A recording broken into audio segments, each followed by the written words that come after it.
Hi, welcome back to the marathon. Today we are going to bust some therapy myths. I don't know what this is.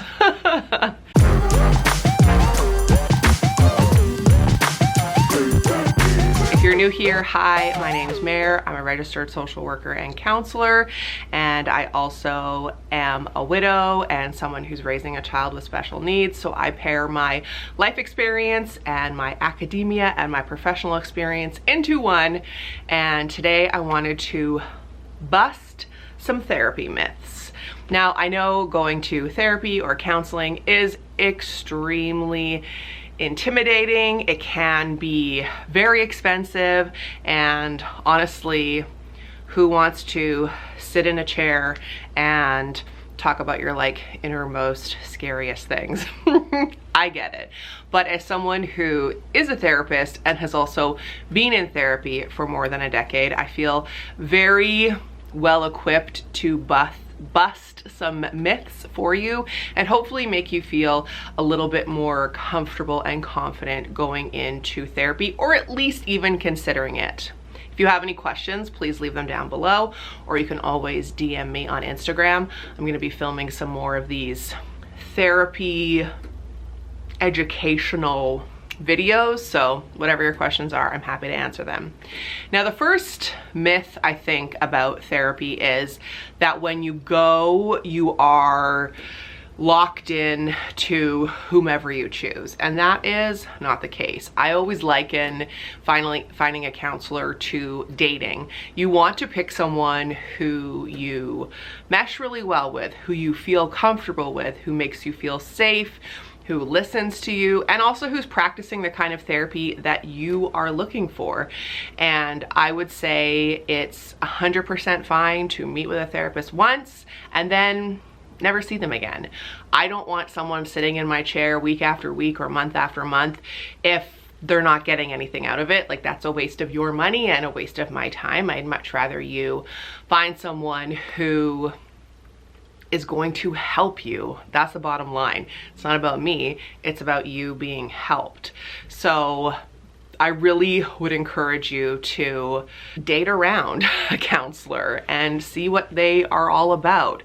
For me, I definitely feel like I attract people who know some of my background, know that I lost my husband at the age of 33, know that I have a child with very complex needs, and at least my experience has been people find a level of comfortability because they know I can relate. Not that I ever talk about myself in a session, but there's just like a level of, I see you, I get you. I'm not just an academic who's gonna spout things at you. And that leads me into my next myth, that there's only one kind of counseling. So there are lots of kinds of counselors. You can Google it, you can look for it, depending on what you need and what your needs are. And it's really important, again, to find what you're looking for. So for me, the way I approach it, which would be another myth, is the counselor is the one who is leading the charge and leading the session. Yes and no. So for me, one of the very first things that I say in our very first session together is, this is not about me. I'm not going to tell you how to do things. I am not going to lay out, step by step by step. It's your life. You're the driver, and I'm just going to try and maybe help with the directions and give you some tools along the way, because again, it's not about me. Most of what therapy is that it happens outside of this room. It's not happening in the hour or so we spend together every week or every month or once, So how I approach it, which is not every counselor, I let the client lead. What do you want to talk about? What do you want to focus on? What are you comfortable sharing? What are you not comfortable sharing? I'm never going to have you sit down in a session and force you to talk about something that isn't serving you or isn't why you came to see me in the first place. But some training, and this serves some people, is we do this, then we do this, then we do this, then we do this. And that's fine, because some people really like a step-by-step, or are looking for, I'm coming to see you for 4 sessions, and this is sort of how each person is. It's like a cookie cutter way of doing it, which is fine. So again, finding what works best for you. But I will say, if you're in counseling and the person is telling you or forcing you to go down a route that isn't serving you, please find somebody else. I just want your money to be well spent, and I want you to be served as best as possible. And then another myth is counseling is a long commitment. Absolutely not. I have seen some clients once. They came to me with a very specific purpose. We got some tools for that, and then they went on their way.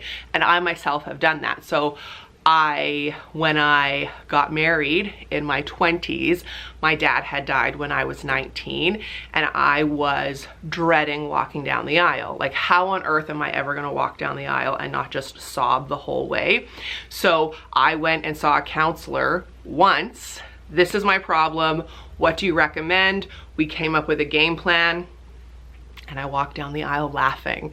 So it doesn't have to be like, okay, well, I know that you're upset because you're getting married, but like, let's dig into your grief. Let's dig into your childhood. No, that's another myth. Like, people think that going to therapy means you have to examine your childhood and like lay on a couch and cry.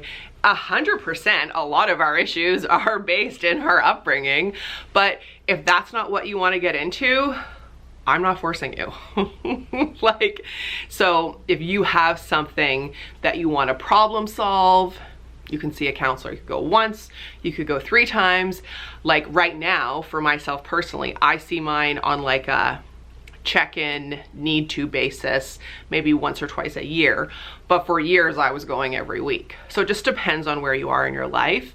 And I hope that no counselor ever makes you feel like you're signing up for life.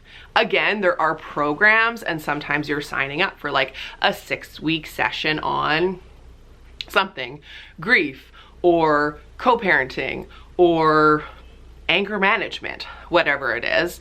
But if you're just looking for, you know, talk therapy, yeah, you could go 1 time and then say to your therapist, like, I'll let you know when I need you again. Great. The weird thing about being a counselor is you're constantly trying to work yourself out of a job, right? Like, I don't want you to keep coming back just because you feel like you have to. If you're coming back because we're working on things, wonderful, if that makes sense. So yeah, you could go once, you could go 4 times, you could go for a decade like I have. Another myth is that you're going to get advice.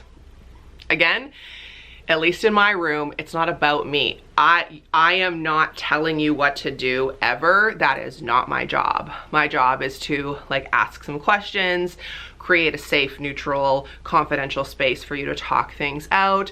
But like, I'm not telling you what to do. That is like an expectation and a myth that just isn't, at least in my room, that's not me. It's your life. I'm not leaving this room going on and like leading your life. Of course, I'll help you. I'll offer suggestions. We'll throw things at the wall. But when it comes down to it, it's your work and your life. And then the last myth that I'm going to bust is it's constant big breakthroughs. And there's constantly huge things that we're talking about. It's just not, that's not life, is it? Like, sometimes there's aha moments, but sometimes something that you hear in a session will hit you 6 months later, and then you'll be like, oh, that's what she meant, or like, oh, that's why they said that, and now I hear that. Like, you have to sort of trust the process. It's not going to be constant breakthroughs. And like, sometimes clients will come into a session, actually more often than not, and say like, I actually didn't know what we were going to talk about today. Cut to an hour later and I'm like, sorry, your time's up. We got to cut it. Like, there's, you know, stuff always comes up, but it's not always like huge things. So if you're in that part of counseling right now, please don't think that you're not doing the work, because so much of the work is being done and we don't even realize it. So I hope this was helpful. If you're someone who's thinking about dipping your toe into counseling, or you know you need to see someone, I see people in person, over the phone, and over Zoom. So depending on your comfortability or like your geography, I have lots of clients who don't live anywhere near me. My contact info is down below, and I hope that this was helpful. Please leave whatever other questions you have down below, as we're going to keep this conversation going, and I'm going to be answering your questions and giving you some help, hopefully, again, from someone who is now a registered social worker and counselor, and also someone who has experienced a lot of life and continues to experience a lot of life. I combine those things together and hopefully offer you some helpful advice. And thank you for watching. Remember to subscribe. That really helps me. Hit that subscribe button down below. Share this video with someone who you think has maybe been on the fence about counseling. And as I always say, life's not a sprint, it's a marathon. You can do anything for 10 minutes, and I'll see you next week. Bye.